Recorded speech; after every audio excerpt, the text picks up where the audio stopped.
जी आपके कंधों पर बहुत बड़ी जिम्मेदारी है। जहां से मैं देख रही हूं, आप आने वाली पीढ़ी किस तरह से शिक्षा ग्रहण करके अपना करियर बनाएगी, उसको आप दिशा निर्धारित कर रहे हैं। सबसे पहले मैं चाहती हूं कि न्यू एजुकेशन पॉलिसी के बारे में, क्योंकि अभी भी लोगों के मन में बहुत क्लियर नहीं है। हम लोग पढ़े 10+2+3, मुझे लगता है यहां पर ज्यादातर लोगों ने वही शिक्षा की होगी। मैंने भी वही पढ़ा। आपने भी वही पढ़ा है। अब 5+3+3+4, ये क्या है? मतलब ये कौन कौन से क्लासेस होंगे? हम तो जानते हैं कि 10th का एग्जाम दिया, फिर 12th का दिया, फिर जिस प्रोफेशन में जाना था उसका ग्रेजुएशन किया। ये जो 5+3+3+4 है, ये कौन कौन से क्लास के पैरेलल्स हैं और कहां तक ले जाएंगे? अंजना जी, 34 सालों के बाद भारत में एक पैराडिम शिफ्ट करने का प्रयास किया गया है। आज़ादी के उपरांत, देश की और आज़ादी की पहले थोड़ा, संविधान सभा बनी, देश की नीति कैसे होगा, देश की व्यवस्था कैसे होगी, एक कॉन्स्टिट्यूएंट असेंबली बना, उसमें उसके बारे में विचार हुआ। उसके बाद 2020 से 34 साल पहले एक नीति थी शिक्षा के बारे में। 34 साल के बाद प्रधानमंत्री नरेंद्र मोदी जी ने राष्ट्रीय शिक्षा नीति 2020 लाए, जिसको कॉन्स्टिट्यूएंट असेंबली की तरजीह पे एक बहुत बड़ा विमर्श के उपरांत सारे अनुभव को समाहित करते हुए एक मसौदा, एक दार्शनिक मसौदा प्रस्तुत किया गया। एक फिलोसॉफिकल डॉक्यूमेंट में उसको मानता हूँ तैयार किया गया है। उसमें कई आयाम है, कई रंग है, उसकी कई रूप है, कई उपलब्धि उसमें से हासिल होगा, ऐसे प्रतिबद्धता है। लेकिन आपने स्पेसिफिक एक विषय में पूछा कि ये जो 5+3+3+4 ये रचना क्या है। उसमें पुराने व्यवस्था से एक पैराडिम शिफ्ट है। इसीलिए पहले हमारी क्लास 1 से पढ़ाई शुरू होती थी, 1 to 12, ये 12 साल की व्यवस्था थी। इसको अभी ये 5-3-3-4 में 15 साल तक किया गया है। विश्व में एक कॉन्सेंसस है, सारे एक्सपर्ट्स उस विषय को स्वीकृति देते हैं। एक बच्चा की, एक बालक या बालिका की मानसिक विकास 85% हो जाती है जब उसको 3 से 8 साल के अंदर वो गुजरता है। इसीलिए भारत में शिक्षा को, नई चीजों को व्यवस्थित तरीके से सीखने की प्रक्रिया को एज 3 से शुरू किया गया। इसीलिए बाल बाटिका 1, 2, 3 यानी 3, 4, 5, 6, 7 यानी 8 पहुंचते पहुंचते उसको क्लास 1 और 2 कंप्लीट करेगा। ये पहला 5 में क्लास 2 खत्म। इसको कहा गया प्रिपरेटरी, ठीक है। इसको कहा गया फाउंडेशनल। फिर 3, 4, 5 ये कोहट हुआ, फिर 6, 7, 8, फिर 9, 10, 11, 12, इसी में इसीलिए हुआ 5 यानी क्लास 2 तक, फिर क्लास 5 तक 3, फिर क्लास 8 तक 3, फिर 9, 10, 11, 12 जिसमें 2 बोर्ड परीक्षा होगा। एग्जाम कब कब होगा? 2 एग्जाम होगा। इसी रचना को 15 साल की पढ़ाई को, और पढ़ाई का प्रारंभ किताबों से नहीं होगी, खिलौना से होगी, कहानी से होगी, मैजिक से होगी, गीत से होगी, डांस से होगी। बच्चों को एक्टिविटीज जो आज हम प्ले स्कूल दिखते हैं उसको एक फॉर्मल रूप देना। इसीलिए राष्ट्रीय शिक्षा नीति की रिकमेंडेशन में एनसीएफ बनी, उनकी कैरिकुलम और लर्निंग, टीचिंग लर्निंग मटेरियल भी आ गया है। इसको नाम दिया गया है जादुई पिटारा। बच्चों को जादू के प्रति आकर्षण है, नई चीजों को सीखने के लिए आकर्षण है। इसलिए पढ़ाई का इंट्रोडक्शन, गणित और भाषा का इंट्रोडक्शन, संख्या और भाषा का इंट्रोडक्शन खेल खेल में शुरू होगी। अगर हम 8 साल तक उस पर ध्यान देते हैं तब उसकी क्रिटिकल अप्रोच उस बच्चे में डेवलप होगी।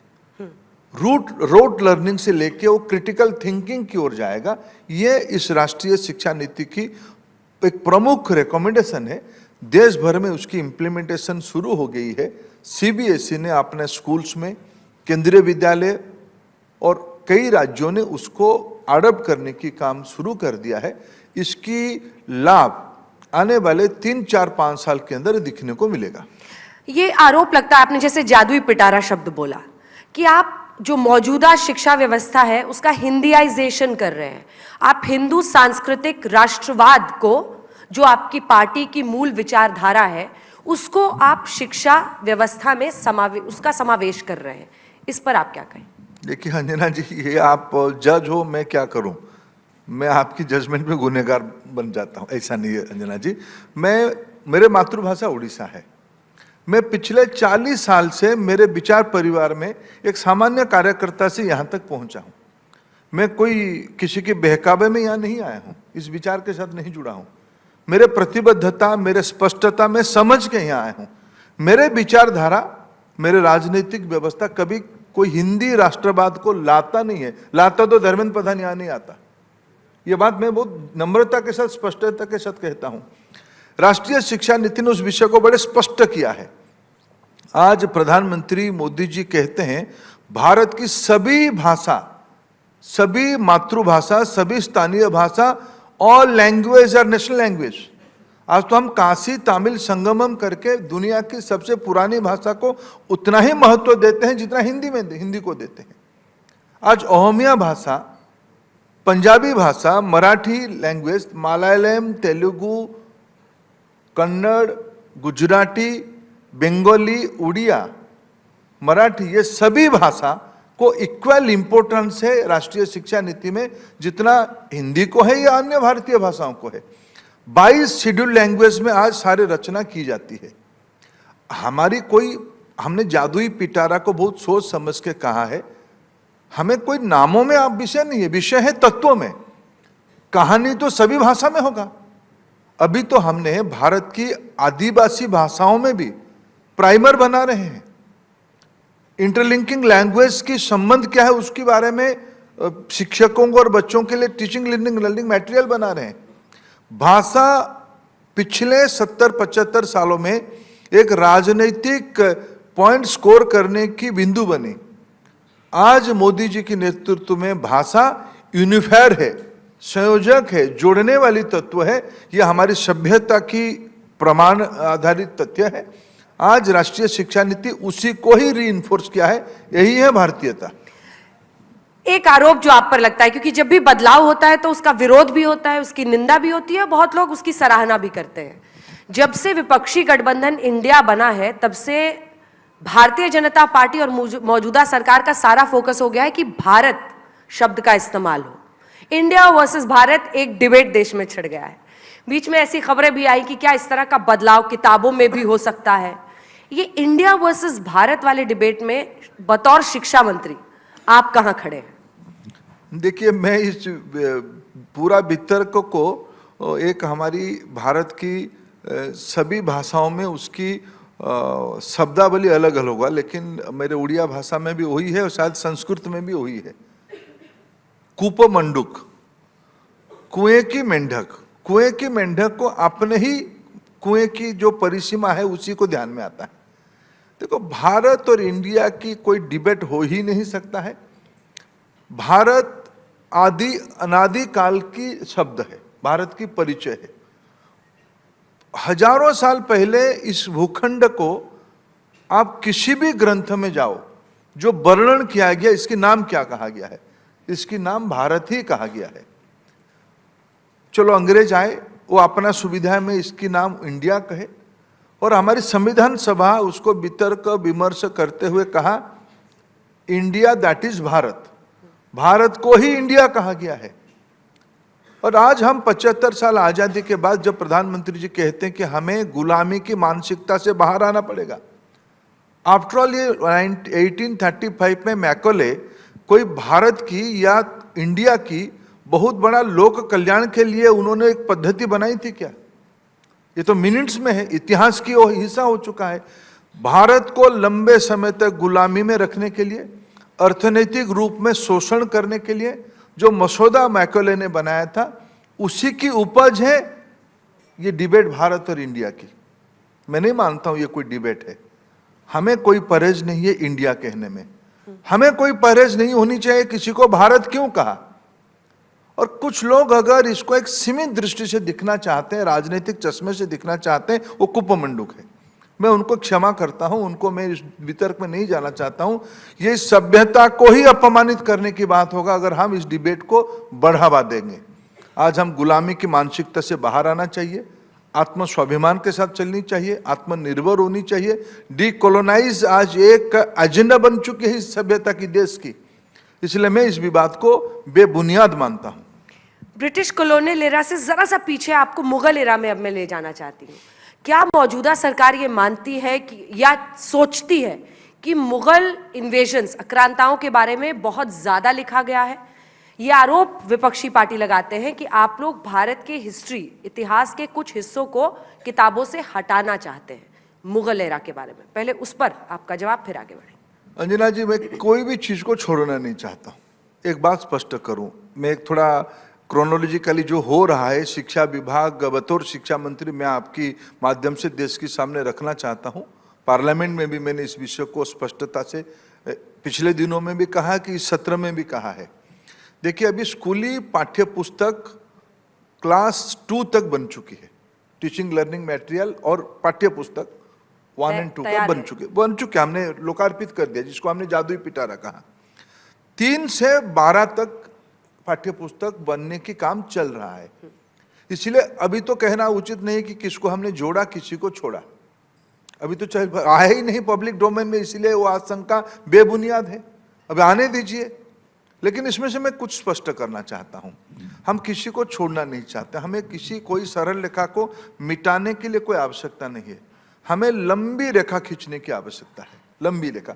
क्योंकि इस देश की, देखिए, मैं अगर पूज्य तिलक जी को कोट करूं, मैं कभी मेरे मन में जिज्ञासा आया कि अगर वेद सर्व विद्या की महा ग्रंथ है, उस ग्रंथ की आयु कितना है?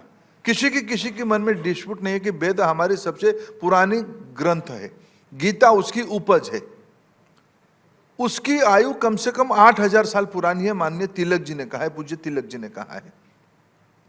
अगर हम उस समय से चीजों को आगे ले जाते हुए देखें कि सारा चीजों की ऐतिहासिक पृष्ठभूमि है, क्या हमारे देश के इतिहास 1000 साल की है क्या? क्या हम सिर्फ आक्रांताओं की विजय को ही पढ़ेंगे क्या?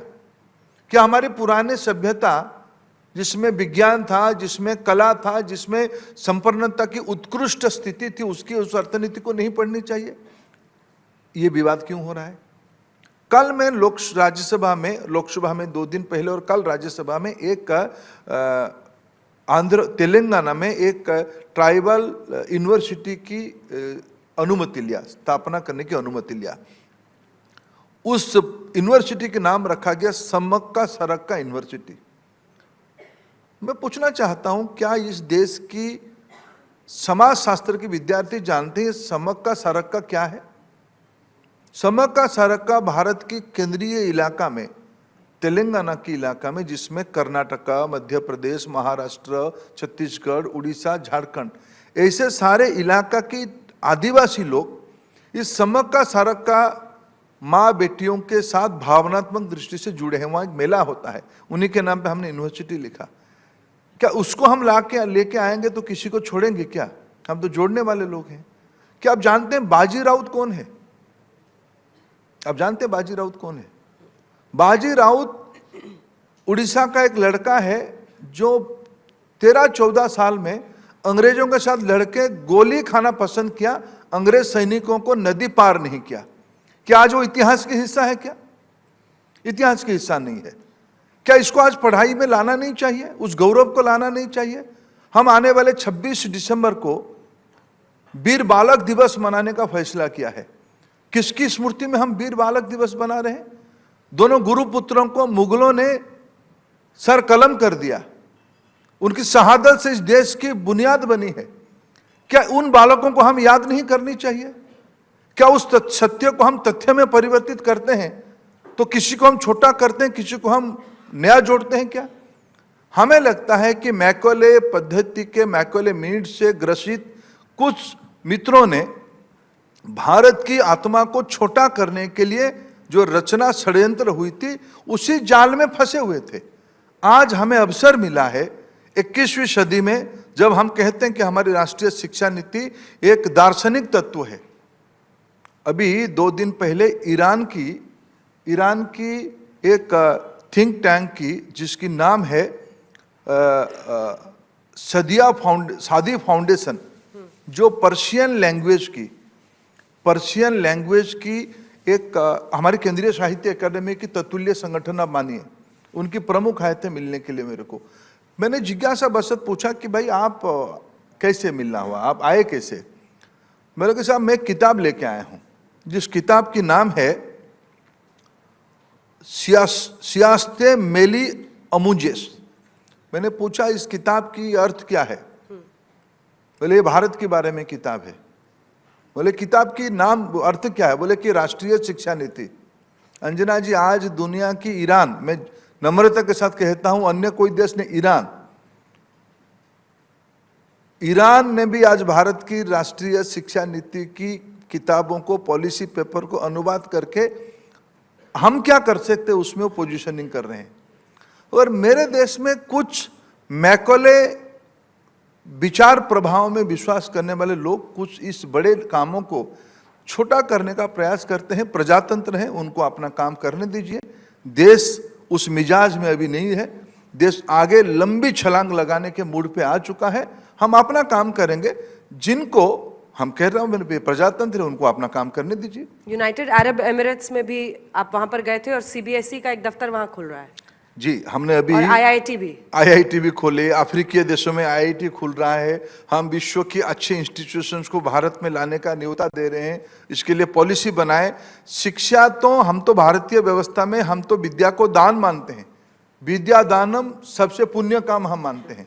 विद्या लेना किसी से, विद्या देना किसी को, हमारी कोई परहेज नहीं है। हम तो एक नई भारत की नई पीढ़ी एक नई माहौल के अंदर जा चुका है।